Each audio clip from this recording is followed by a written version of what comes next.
Baik, Assalamualaikum warahmatullahi wabarakatuh. Pertemuan selanjutnya di pertemuan ini adalah yang akan kita bicarakan tentang logika formal dan logika material. Nah, sederhananya kalau Anda memahami bahwa sebuah logika itu kan mengkaji tentang prinsip, aturan, kemudian metode berpikir yang benar melalui kegiatan penalaran.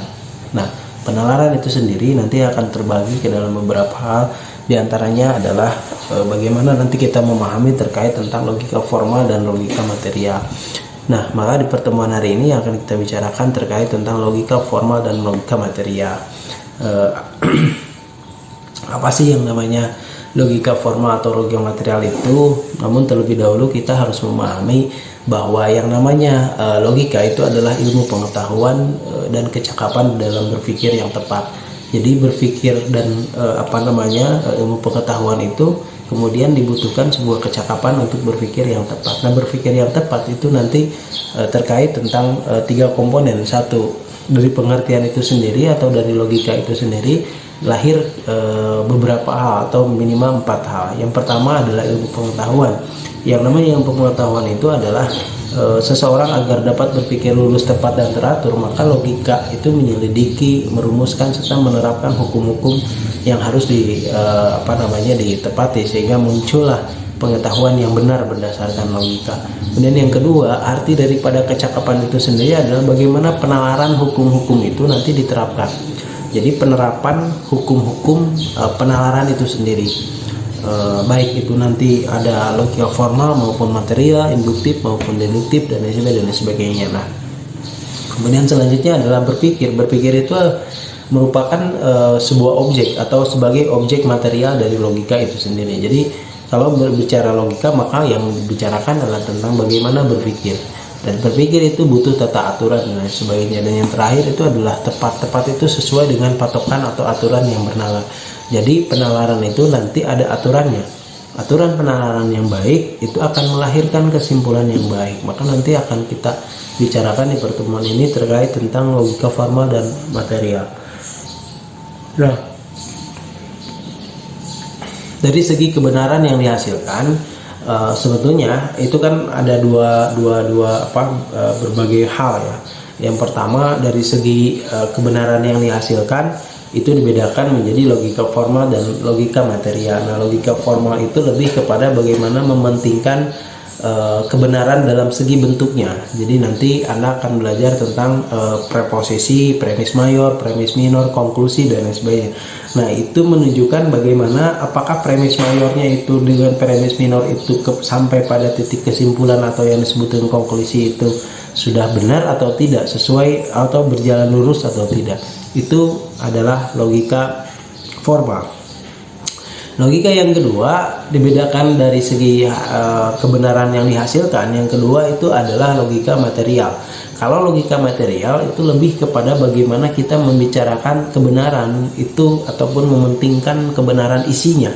Jadi bukan strukturnya. Kalau berbicara struktur itu namanya logika formal. Kalau berbicara isinya itu yang disebut dengan logika material atau materinya atau isinya. Itu material. Nah, yang kemudian ada juga nanti misalkan dalam cara menarik kesimpulan itu juga ada perbedaan. Logika induktif misalkan dari khusus ke umum, ada logika deduktif dari umum ke khusus, itu akan berbeda. Nah, tetapi yang akan kita bicarakan pada pertemuan ini adalah pada ranah apakah logika formal atau logika material. Kalau logika formal berarti membicarakan tentang struktur preposisinya, dari premis mayor, premis minor, apakah berjalan lurus atau tidak sampai pada titik kesimpulan. Tapi ada juga yang disebut dengan material atau logika material, itu berbicara tentang isinya benar atau tidak. Makanya nanti akan banyak contoh yang akan kita bicarakan di pertemuan ini terkait tentang logika formal dan logika material. Nah, untuk selanjutnya apa sih yang disebut logika formal secara sederhana? Tadi yang sudah disebutkan, logika formal yang sederhana itu adalah logika yang menyelidiki kesohihan bentuk, apakah bentuknya itu sohih atau tidak. Nah, artinya memang kesohihan bentuk. Nah, berbicara bentuk itu berarti formnya, susunan struktur kalimatnya. kata-katanya, kemudian dari kalimat 1, kalimat 2 dan sampai kesimpulannya, atau dari premis mayor, premis minor dan sampai konklusinya, itu apakah secara formnya itu berdasarkan logika yang benar atau tidak, itu berbicara logika formal. Maka nanti akan disampaikan terkait tentang premisnya, contoh-contoh premis dan lain sebagainya. Dan yang kedua itu adalah logika material. Kalau logika material itu logika yang menyelidiki tentang kebenaran isi yang tadi saya sampaikan. Jadi hanya isinya, materinya, kontennya. Setiap proposisi yang dibahas itu adalah setiap proposisi dalam sebuah argumen. Apakah proposisi itu benar sesuai kenyataan atau memang tidak. Makanya nanti di contoh-contoh akan kita bicarakan terkait tentang logika formal dan material.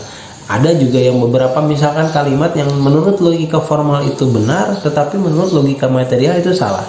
Nanti akan kita bicarakan. Nah, jadi dulu di pertemuan sebelumnya saya sudah pernah membahas tentang bahwa Aristoteles itu meletakkan sebuah dasar pemikiran untuk membuktikan kebenaran rasio atau ilmiah dengan bentuk pemikiran sebagai berikut. Contohnya adanya premis mayor dan premis minor. Tidak dapat menarik ketika premis mayor dan premis minor ada yang keliru, maka itu tidak dapat menarik kesimpulan. Jadi salah satu premis saja keliru, maka tidak dapat dilakukan kesimpulan. Misalkan contohnya semua malaikat adalah benda fisik, batu adalah malaikat, maka kita tidak bisa menyimpulkan batu adalah bentuk fisik. Walaupun batu itu adalah benda fisik, tetapi tidak bisa kita simpulkan. Kenapa? Ada salah satu premis yang salah. Apa salah satu premis yang salah?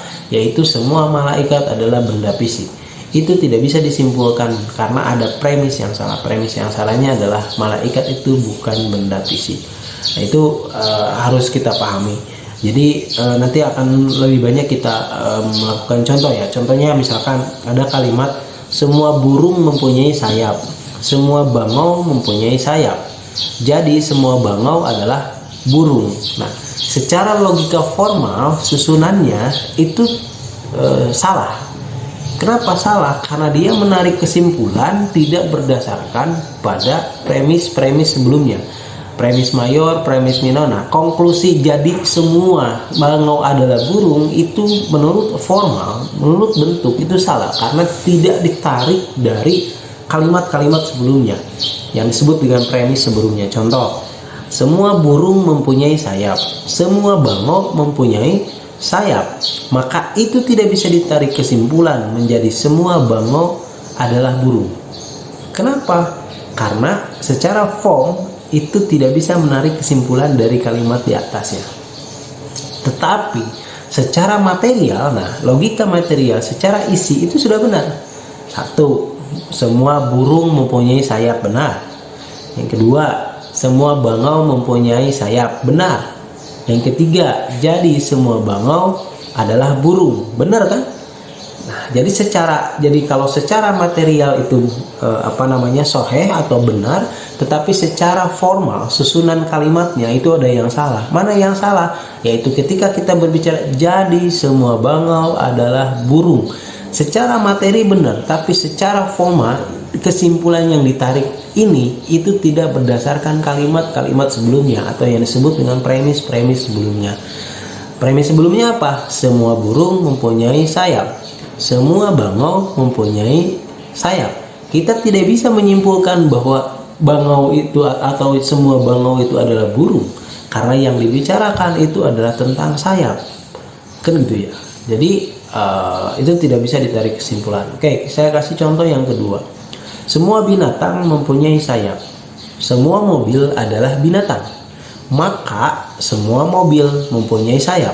Nah, kita cek secara form, secara bentuk itu benar.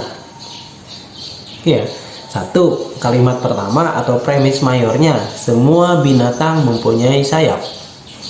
Secara formal, semua binatang mempunyai sayap. Yang kedua, semua mobil adalah binatang.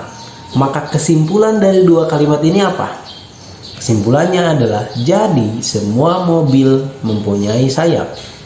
Semua binatang mempunyai sayap, semua mobil adalah binatang, maka kesimpulannya adalah semua mobil memiliki sayap. Secara form itu benar, secara bentuk itu benar, tetapi secara formal itu salah. Kenapa disebut salah? Karena ada premis yang isinya salah, secara materinya salah. Apa yang salah? Oke, semua binatang mempunyai sayap, benar atau salah? Salah. Semua mobil itu adalah binatang, benar atau salah? Salah. Maka kesimpulannya juga pasti salah. Jadi secara form, secara susunan kata itu benar, tetapi secara isi, secara logika material itu salah. Paham ya? Oke, saya ambil lagi contoh. Nanti kita ukur secara form dan yang kedua secara material. Form itu adalah susunan kalimatnya sampai pada titik kesimpulan, sedangkan material itu adalah dari isinya, konten isinya. Oke, contoh lagi. Semua binatang mempunyai sayap. Semua mobil mempunyai sayap. Jadi semua mobil adalah binatang. Oke, ini kalimat yang tidak sah berdasarkan formal, tidak sah juga berdasarkan material. Kenapa tidak sah berdasarkan formal? Kita cek lagi. Semua binatang mempunyai sayap. Semua mobil mempunyai sayap. Jadi semua mobil adalah binatang. Ini salah. Kesimpulan yang ditarik dari kalimat yang tarikan kesimpulannya salah. Karena yang dibicarakan adalah sayap. Sama ketika tadi contoh pertama. Nah, itu secara formal. Tetapi secara material apa? Secara material pun salah. Karena tidak semua binatang mempunyai sayap, semua mobil mempunyai sayap. Karena mobil tidak semua punya sayap. Bahkan kesimpulannya juga pasti salah, karena secara material pointer-pointernya atau premis-premisnya itu salah. Oke, kita ambil contoh yang selanjutnya. Semua burung mempunyai sayap. Semua bangau adalah burung. Kesimpulan yang benar itu, jadi semua bangau mempunyai sayap. Saya ulangi. 1. Semua burung mempunyai sayap. 2. Semua bangau adalah burung. Semua burung mempunyai sayap. Semua bangau adalah burung. Kita tarik kesimpulannya. Kesimpulannya adalah semua bangau adalah apa? Semua bangau mempunyai sayap. Saya ulangi. 1. Semua burung mempunyai sayap. Yang kedua, semua bangau adalah burung. Karena bangau adalah burung dan burung itu mempunyai sayap, maka kesimpulannya semua bangau memiliki sayap. Oke, secara formal, secara logika formal itu benar tarikan susunannya sampai kesimpulan. Itu benar. Secara isinya atau secara materinya itu juga benar. Kenapa? Semua burung mempunyai sayap. Yang kedua, bangau adalah burung. Semua bangau adalah burung. Maka kesimpulannya semua bangau memiliki sayap. Kan itu ya. Nah, jadi ini adalah contoh kalimat secara formal dan secara material itu benar atau sahih. Oke, saya carikan lagi contoh. Nah, yang gampang aja. Ini logika formal yang salah dan logika material yang benar. Tetapi logika material yang benar ya. Logika formal yang salah, bentuknya yang salah, tapi logika materialnya benar. Contoh, semua manusia membutuhkan oksigen. Plato membutuhkan oksigen. Oke, itu sudah dua kalimat yang secara formal itu sudah beda. Kesimpulannya, jadi Plato adalah manusia. Itu salah. Tetapi secara isinya, secara materinya itu benar. 1. Semua manusia membutuhkan oksigen, benar. Plato adalah membutuhkan oksigen, benar. Plato adalah manusia, benar. Tetapi secara form, secara susunannya itu salah menyimpulkannya. Jadi yang benar itu bagaimana? Yang benar itu misalkan semua manusia membutuhkan oksigen. Plato adalah manusia. Maka kesimpulannya Plato membutuhkan oksigen. Itu form yang benar. Kalau yang tadi kan semua manusia membutuhkan oksigen. Plato membutuhkan oksigen. Kesimpulannya jadi Plato adalah manusia. Itu form yang salah. Form yang benar itu tadi. Form yang benar itu contoh semua manusia membutuhkan oksigen. Plato adalah manusia. Maka kesimpulannya, Plato membutuhkan oksigen karena Plato adalah manusia dan semua manusia membutuhkan oksigen, kan gitu. Oke, kemudian contoh lagi, semua binatang mempunyai sayap. Ini yang sama yang tadi ya. Contoh yang sahih yang benar adalah saya barusan contohkan, semua manusia membutuhkan oksigen. Plato adalah manusia, maka kesimpulannya Plato membutuhkan oksigen. Itu sahih berdasarkan logika material dan sahih berdasarkan logika material. Jadi sederhananya, ketika berbicara logika formal itu adalah logika yang membahas tentang formnya, penalaran formnya, susunan kalimatnya sampai kesimpulan itu harus runut benar. Sedangkan yang kedua, logika material itu adalah logika yang membicarakan tentang materinya, isinya, bukan bentuknya. Jadi kalau bentuk itu dibahas oleh logika formal, kalau isinya itu adalah dibahas oleh logika material. Oke, itu saja yang bisa saya sampaikan karena pembahasan hari ini itu hanya membahas tentang logika formal dan logika material. Terima kasih. Wassalamualaikum warahmatullahi wabarakatuh.